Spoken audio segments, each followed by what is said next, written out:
அனைவருக்கும் என்னுடைய அன்பான மதிய வணக்கம். Ladies and gentlemen, you all have travelled far and wide to come to this place, to come to this very beautiful occasion. It is always a great pleasure for all of us to join together to talk about our Honorable Prime Minister Narendra Modi ji. There is no greater honor than talking about this great man for the last 9 years, the transformation he has brought to our country.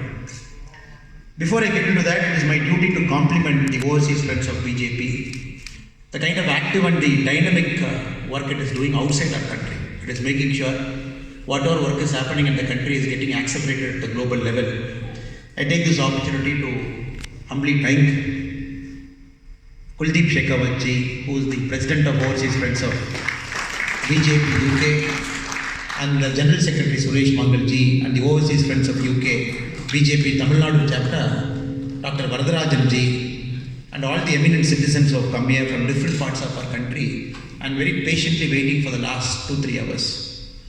The reason I came here very quickly to take the mic is I don't want Akka to say any more words about me. The reason is I clearly know I don't truly deserve any of that. We are like small stars that is staying in our position, and the biggest sunders are Narendra Modi ji. And it is a privilege for all of us to serve, to strengthen, to honor the kind of work that is doing for our country.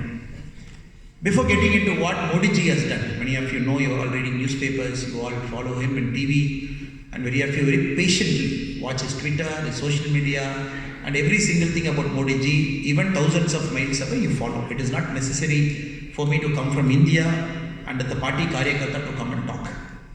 But still, I thought I'm going to present you very diverse perspectives about what is truly happening in our country, what is happening at the ground level, and what is the kind of change that India is undergoing through, and possibly in the next 10 years where our country will be.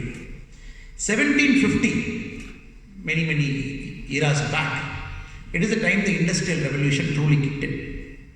Before that, before 1750, when the Industrial Revolution arrived, the share of India in the global GDP was about 23%. India was a very dynamic country, and 23% share in the global GDP is just not a joke, especially even when there are very powerful countries in the world. But very unfortunately, after the Industrial Revolution kicked in, India remained a mute spectator for many years after that. The steam engine, after it was invented, for the steam engine to get into India, it took 81 years.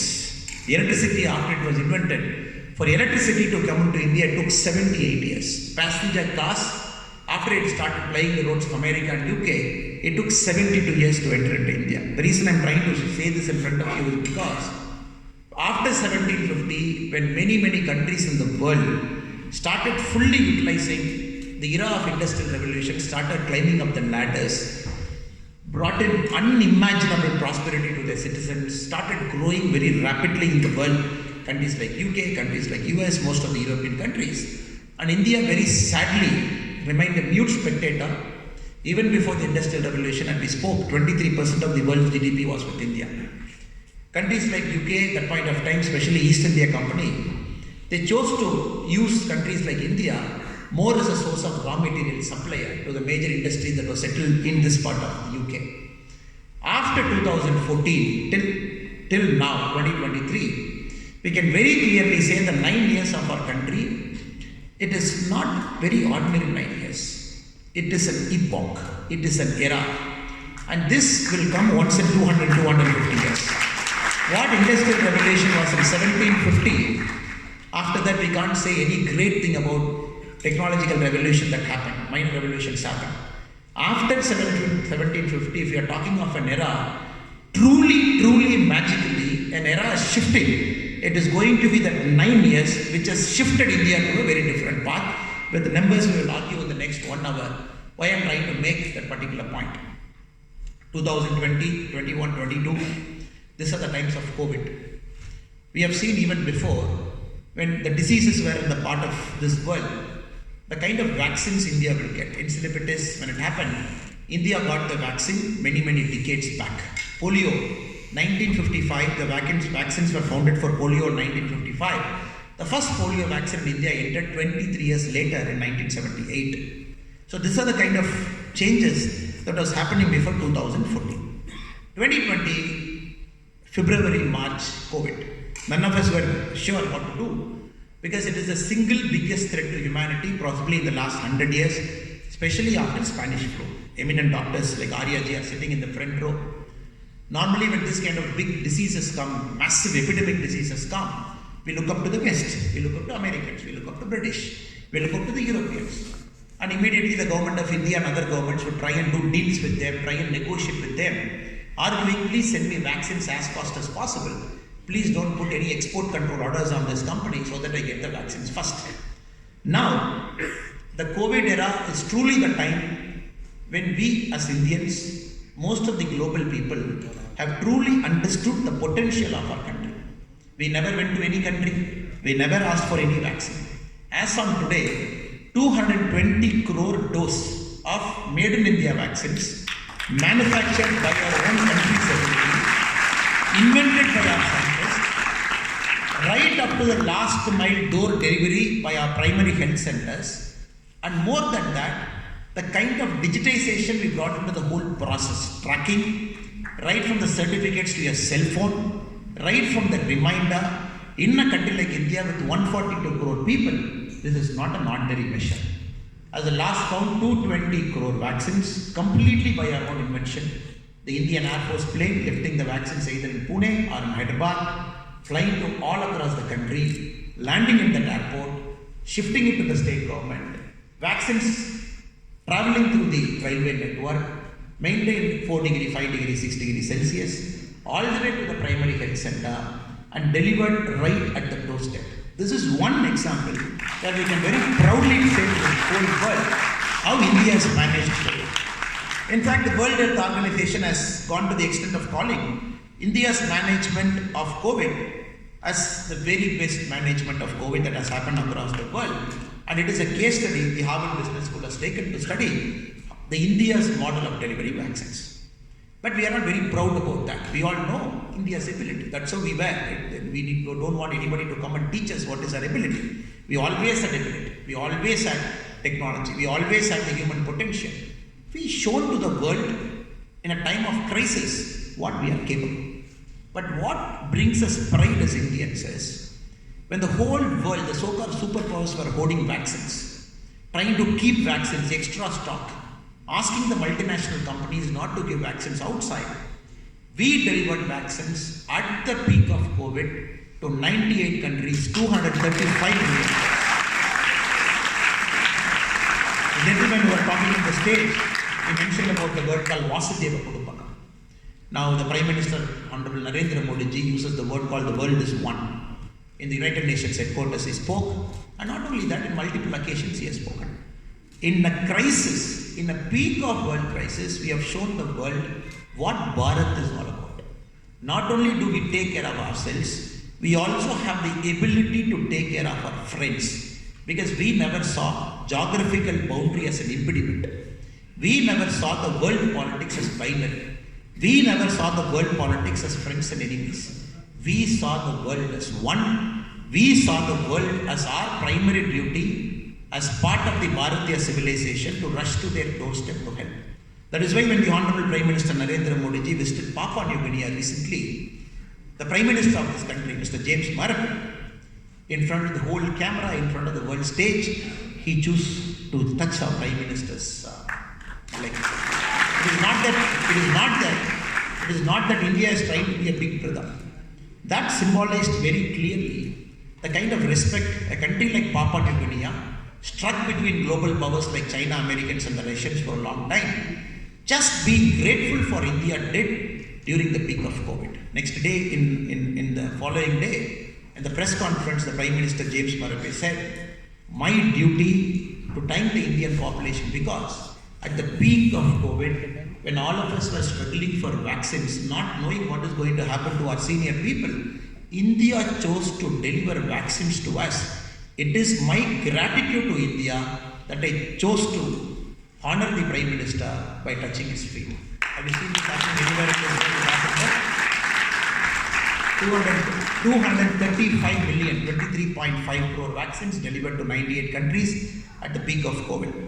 That is why when Aryaji was mentioning in the United Nations, when Prime Minister chose to go to UN 4 days back, he wanted to perform yoga there, International Day of Yoga on June 21. The Guinness Book of World Record chose to give a certificate to the Indian embassy there. They said, this is the first time in the whole planet, largest number of countries have participated in a single occasion, more than 100 countries doing yoga with Prime Minister.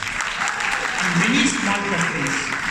many small countries who have chosen to come to the global stage and stand along with India, right in UN, right in different world forums, is simply because of our vaccine Maitri that we have undertaken, just caring about the whole world as Vasudeva Kudumbakam. Many people, many friends in India, especially our opposition friends, keep asking, the Prime Minister is going to different parts of the world, the Prime Minister has visited many countries, Prime Minister has engaged the Indian diaspora. What is the net effect of India the Prime Minister is going to bring? If you look at the statistics one after the other, we can very clearly see how the global diaspora, people like you, friends like you, brothers and sisters like you, senior citizens like you, as proud Bharatiyas, where your heart still beats for India, even living abroad many miles away, because of you, the kind of brand India is able to build in the global stage is phenomenal. It's a brand we have built, it's a true brand. That is why when the Prime Minister chose to go to the American trip this time, unprecedented welcome he got. Complete state visit, they have taken the visit to a different platform, possibly like they said, the first Prime Minister and the fourth global leader after World War II to address the Congress twice. Like they said, 14 times standing ovation, more than 75 times clapping, people waiting in the queue to take a picture, and more importantly from Elon Musk to Rad Dalio to all the great people, the writers, the literary giants, the industry CEOs, every single person waiting to meet our Honorable PM and believing in the global opportunity that India is going to show. This is only happening because, for two reasons. One, what is happening inside the country. Two, what is happening outside the country. There are two things that is happening. Right inside the country, something is happening. Right outside the country, something is happening. That is why all these global giants, they are choosing to line up to come to India, be a part of the India's growth story that is just taking off, that is going to be a miraculous transformation in the next 25 years till 2047. What our Honorable Prime Minister calls the Amrit Kalam of India. The Amrita Kalam, or the best time for India after many centuries, is going to be 2022 to 2047. So everybody is waiting to see what is going to happen. Like we said, we missed the Industrial Revolution bus. Countries have become bigger and India just chose to wait. Computers, like I said, passengers cars came late. Like I said, vaccines came late. Like I said, even a very simple thing as a computer, it entered India 22 years after the first computer was powered in US. Cell phones came 5 to 7 years later. Now, this is the era of digitization.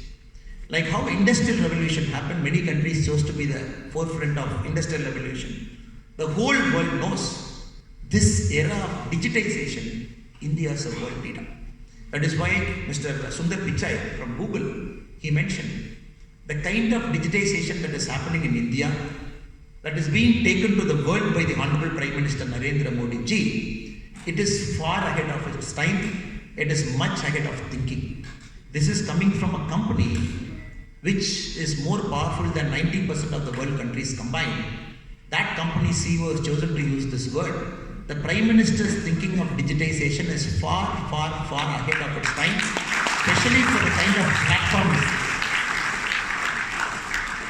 2020 to 2023, if you look at the combined year that we just passed through, 40% of the world's digital transaction happened in one country, in our country, in India. 105 billion. 105 billion individual digital transactions happened in our country. Not only that, right from payment gateway to every single UPI, India has invented a methodology of its own, which is being copied by all the world countries. The G20, India is the chair now for this year, president of G20. And one of the very important contribution of India to the G20 for the whole year is, we are trying to teach all the 20 top countries in the world how India has become a master in digitization, and the other countries, we want other countries to learn from us what is the India's success in digitization. Very clearly, some of these friends have understood this era is going to be digitization, and India is far, far ahead of everything. But to reach here was not easy for us. A country in 1947, when we got independence, Winston Churchill, who was the Prime Minister here, mentioned that India is no more than an equator. India is no more than an equator. The equator is a line, likewise India is also a line. And he predicted the kind of independence that India was given, India will not last more than 10 to 15 years because of the kind of tensions we had, the kind of languages we spoke, the kind of dissimilarity we had among ourselves, the kind of connection that happened, that was there between North and South, East and West. Great statesmen like Winston Churchill chose to predict that India's independence might not last more than 10 to 15 years. Of course, we had our own share of challenges. We always had some issue happening in Kashmir and Punjab, in the southern parts of India, in the northeastern regions of India. We had major challenges of terrorism, we had major challenges of Maoism, we had major challenges of fight based on languages, fight based on states' border. We had major challenges. Every single challenge, whatever the world faced, India faced in the last 75 years. So we have crossed everything. Then 2014 came. 2014 is a very important year because that is the very first time the whole population of India started chanting Modi's name. Right from 2012, everybody started speaking about the Gujarat model. They said, what is special in Gujarat? How can agriculture grow at 10% in a state when India is not growing at 2% in agriculture? What is the miraculous doing? In a state like Gujarat, which doesn't have rains for most of the areas in Gujarat, how is he able to do irrigation for the rest of Gujarat? People wanted to know. People wanted to know for the very first time in Indian politics, how can a politician be non-corrupt? People wanted to know for the very first time in Indian politics, how can somebody for 24 hours, 365 days, not take a single day of leave, keep serving, serving and serving. That is very new to me. Because the kind of politics we have seen, every single person, from the last village in Tamil Nadu to the last village in Kashmir, to the last village in Northeast, they started chanting Modi, Modi and Modi's name. So 2014, he came with a lot of expectation. It is not easy for a politician to come with expectation and deliver. Because that itself is like a monkey on your back. PM Modi came with huge amount of expectation that has never happened to any single Prime Minister of our country. He came with expectation. 9 years later, May 26, 2014 is the time in the evening he took charge as India's Prime Minister. May 27, 2014, he sat in his chair in his office as India's Prime Minister. 9 years later, now 10th year, possibly we are going for elections in another year in 2024, the same spirit that was there in 2014 is still there. The same love and affection, what Modi had in 2014, I would say it has only gone up multiple notches, it has gone up multiple notches. If Modi in 2014, we all felt he can do no wrong.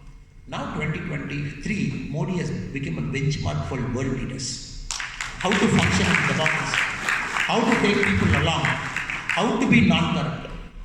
Not only he being non-corrupt, how to keep the cabinet non-corrupt. Not only is the cabinet non-corrupt, but to challenge the other politicians of our country. Just yesterday in Patna, you have seen all people gathering. You have seen everybody sitting together. You have seen everybody sitting together. And they all have come together. First time in India's history we are seeing. And they are not supposed to sit together because they all got divided for some reason at different points of time in history. The Congress party got divided, Mamata Banerjee came out, the NCP came out, and the Congress party chose to remain focused on Delhi, focused on one family. Then the regional parties came, which were dynasties in nature. Parties like DMK, parties like TRS, they were fully focused on dynasty and focused on corruption. Now, one fine day, they all have chosen to come to Patna and sit together. Therein lies the story. The story is very clear. The story is very clear because they also know the kind of change that is happening in India.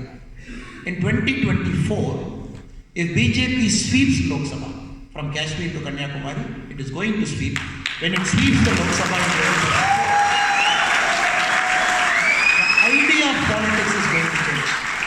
They all know the idea of politics is going to change. The politics, what was there till now, it's going to change. The politics of corruption is going to change. The politics of caste is going to change. The politics of arithmetic is going to change.